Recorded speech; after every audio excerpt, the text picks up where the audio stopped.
नमस्कार. यातलं आता 1.6 इथं सराव पण 16 पर्यंत आपण बघितलं होतं की कोटी कोण कशाला म्हणतात. आता त्याच्या पुढचा भाग आपण बघू की काय काय आहे ते. काय झालं होतं ते शेवटचं बघू इथं. तर कोटी कोणाचं काय सांगितलं होतं, त्यांच्या पापांची बेरीज किती असते, 90 अंश असते. त्याच्यात पुढचं बघू आता. कोटी कोण झाल्यानंतर कुठला इथं, तर पूरक कोण, सप्लिमेंटरी अँगल. मग आता पूरक कोण कसा ओळखायचा, कोटी कोण काय बघितलं आपण, त्यांच्या मापाची किती असते, कोणाची मापाची बेरीज 90. आता पूरक कोण काय असते, तर त्या दोन कोणाच्या मापाची बेरीज किती पाहिजे, 180 पाहिजे. त्यावेळेस काय असतोय, तो पूरक कोण असतोय.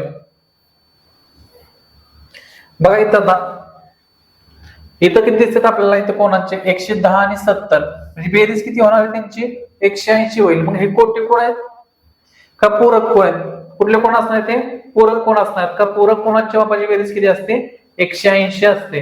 आणि कोटी कोणाच्या मापाची बेरीज किती असते, तर 90 अंश असते. तिथं बघा इथं खाली दिलेल्या कोणाच्या पूरक कोणाची मापल्या, म्हणजे ह्यांची बेरीज किती आली पाहिजे, 180 आली पाहिजे. जर कोटी कोण विचारलं असतं किती आला असता, तर 90 अंश झाला असता बेरीज दोन कोणांची. इथं 15 आहे, म्हणजे काय करायचंय, त्याच्यामध्ये दुसऱ्या कोणाची बेरीज ज्यावेळेस आपण ऍड करतो कोण, त्यावेळेस किती आला पाहिजे, तो 180 आला पाहिजे. त्याच पद्धतीने इथं काय करायचं आपल्याला, कोटी कोण कुठला आणि पूरक कोण कुठला ते ओळखायचं. इथं बघ काय विधान दिले ते मग आपल्याला कळलं पाहिजे की कुठला बरोबर आहे आणि कुठलं चूक आहे. फक्त लक्षात काय ठेवायचं, कोटी कोण, दोन कोटी कोणाच्या मापाची बेरीज किती असेल, 90, आणि पूरक कोणाची किती असेल, 180 असेल.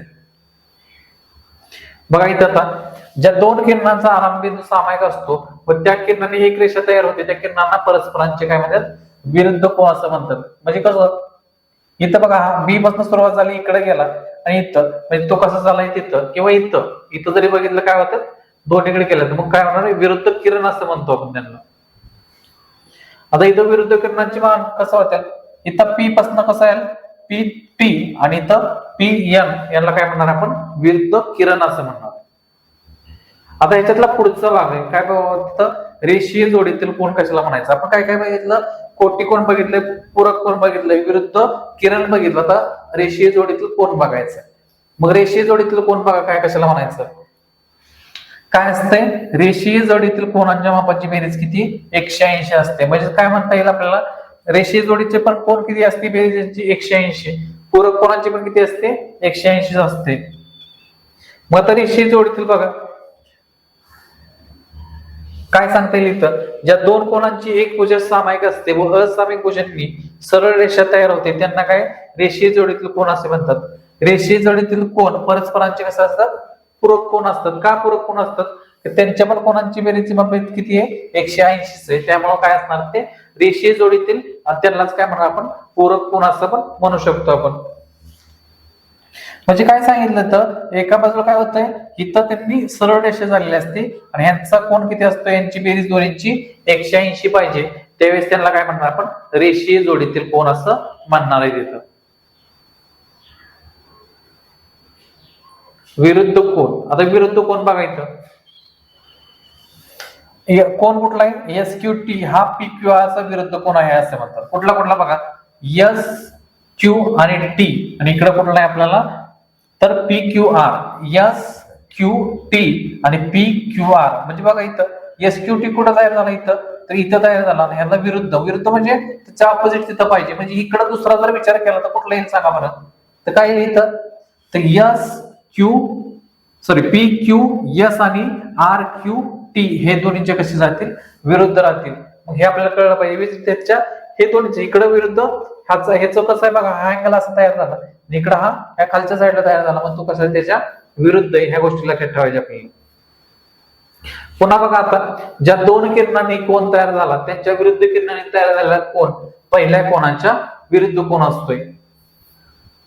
म्हणजे इथं कुठला झाला, ज्या दोन किरणांनी कोण तयार झाला, त्याच्या विरुद्ध किरणाने तयार झालेला कोण पहिल्या कोणाच्या विरुद्ध कोण असतो. म्हणजे बघ कुठं ह्या पद्धतीने काय होतंय, इथं काय झाला, इकडे हे कुठले झाले, आपले विरुद्ध किरण झाले, हा पण विरुद्ध किरण, यांनी जे तयार झालं, तर हा काय झाला, हा याच्या विरुद्ध आणि हा याच्या विरुद्ध तयार होईल. या पद्धतीने आपल्याला कळलं पाहिजे कुठला विरुद्ध कोण आहे, आणि रेषीय कोण कुठले, विरुद्ध कोण कुठले. इथं बघा आता रेषीय कोण कुठले होते सांगा बरं. रेषीय कोण कशाला म्हणलं आपण, की त्यांचा पाया कसा पाहिजे, तर एक खाली एक समान रेषा पाहिजे आणि त्याच्यामध्ये काय झालं पाहिजे, हा कोन. इथं जर विचार केला आपण आर क्यू पी आणि आर क्यू टी हे काय असतील, रेषीय जोडीतील कोण असतील.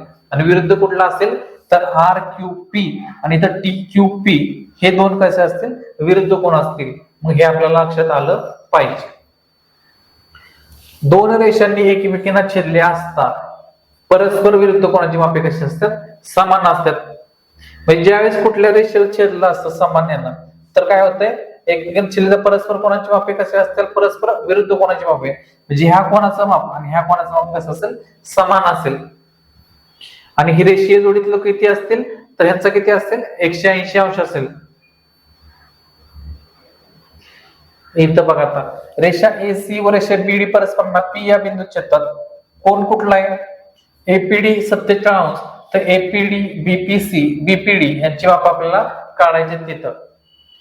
मग आता काय सांगितलं, ज्यावेळी छेदल्यानंतर विरुद्ध विरुद्ध कोणाची माप कशी असतात, समान. मग विचार करा बीपीसी जो येईल, बीपीसी कुठे आपल्या इथं, बीपीसीचं वजन किती असेल, कोण किती असेल त्यातला, तर ह्याच्या बरोबर कसा असतोय हा, तर समान असतोय. हा पण 47 आणि हा पण किती असेल, 47 असेल. आता हा कोण कुठला होतोय, जसं एपीडी कुठला होतोय आणि एपीबी या दोन्हींचा काय संबंध असेल, तर काय झालं इथं सरळ रेषा ह्या दोन्हींची आणि हा कोण आहे, म्हणजे ह्या दोन्हींची माप कुठली झाली, इथं कुठला कोण होईल, तिथं पूरक कोण होईल. तिथं पूरक कोण होईल म्हणजे दुसरा कुठला म्हणता येईल आपला, तर रेषीय जोडीतील कोण होईल. मग ह्या दोन्हींच्या याची कोणाची किती असते, तर 180. म्हणजे काय होईल यातनं, तर 180 + 47 केल्यानंतर आपल्याला एपीबी मिळेल. एपीबी आणि डीपीसी हे दोन्ही कसे असतील, हे दोन्हींच्या एकमेकांच्या विरुद्ध आहेत. म्हणजे दोन्हींचं काय असणार आहे, तर समानच असणार आहे. म्हणजे आता बघा इथं इथं बघून घेऊ आपण.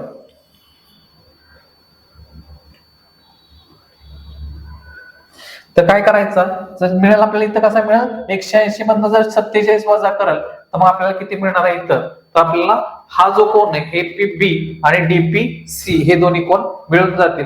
कारण इथं दोन गोष्टी लक्षात ठेवायच्या, की रेषीय जोडीतील कोण असेल त्यांच्या कोणाची मापाची किती बेरीज असते, तर त्यांची असते 180.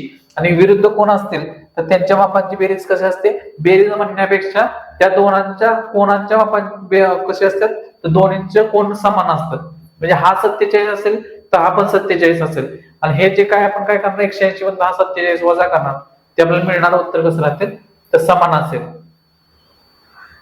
आता बघा इथं बहुभुजाकृतीचे आंतरकोन. आता इथं पहिल्यांदा त्रिकोणाचे आंतरकोन. त्रिकोणाच्या तिन्ही कोणांच्या मापाची बेरीज किती असते, 180 हे आपण बघितलं. चौकोनाचे किती असते, 360 असते. इथं बघा पंचकोन असेल 3 असते, म्हणजे 18 × 3 = 54 म्हणजे किती येणार तिथं, 540 येईल. षटकोनाचं काय येईल इथं, कोन 4. कसं करतोय बघा, इथं त्रिकोणाची संख्या 1 आहे, मग इथं 180 येतोय. इथं त्रिकोण किती झाले, 2 त्रिकोण झाले म्हणजे 2 केलं. इथं 3 झाले म्हणून 3 केलं. इथं 4 होतील तर किती करणार आहे, 4 करणार. इथं सप्तकोणाचं त्रिकोण किती झाले, 5 म्हणजे किती येणार आहे तिथं, 180 × 5. अष्टकोणाचं 180 × 6 अशा पद्धतीने इथं करायला लागणार आपल्याला. कारण कुठली गोष्ट माहिती आहे आपल्याला, तर त्रिकोणाच्या 3 कोणांच्या मापाची बेरीज किती असते, 180. या पद्धतीने आपल्याला इथं जो काय आहे इथल्या कोणांची बेरीज आपल्याला जर मोजायची तर मग या पद्धतीने करायची आपल्याला. मग त्यासाठी आपल्याला हे माहित पाहिजे की किती त्रिकोण तयार होतात. इथं 1, इथं 2, पंचकोन असेल तर 3, षटकोनाला 4, सप्तकोनाला 5 आणि अष्टकोनाला 6 याच्या पद्धतीने लक्षात ठेवायचं. आता पुढचं, त्रिकोणाची एक बाजू वाढवल्यानंतर जो कोण त्रिकोणाच्या लगतच्या आंतरकोणाशी रेषीय जोडी करतो त्या त्रिकोणाला त्रिकोणाचा बाह्यकोन असे म्हणतात. कुठं बघा, कुठे दिलेलं आपल्याला, ज्यावेळेस बाह्यकोन कुठला येतोय, त्रिकोणाची एक बाजू वाढवल्यानंतर. त्रिकोणाची बाजू वाढवल्यानंतर काय होतोय, हा जो अँगल तयार होतोय इथं किंवा इथं तयार होतोय त्याला काय म्हणतात, तर बाह्यकोन असं म्हणतात.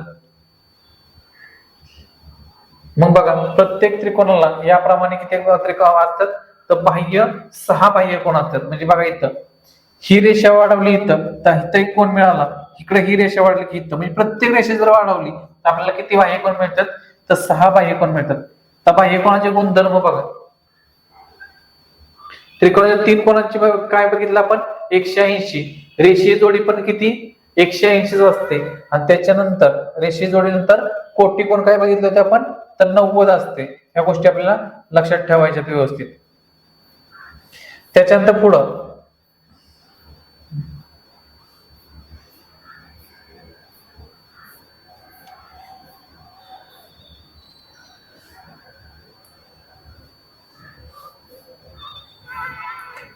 मग याच्यामध्ये हे लक्षात ठेवायचं ना काय करायचंय पुढचा प्रश्नसंच काय करायचंय सोडवून घ्यायचंय. कुठला सराव असेल प्रश्नसंच तो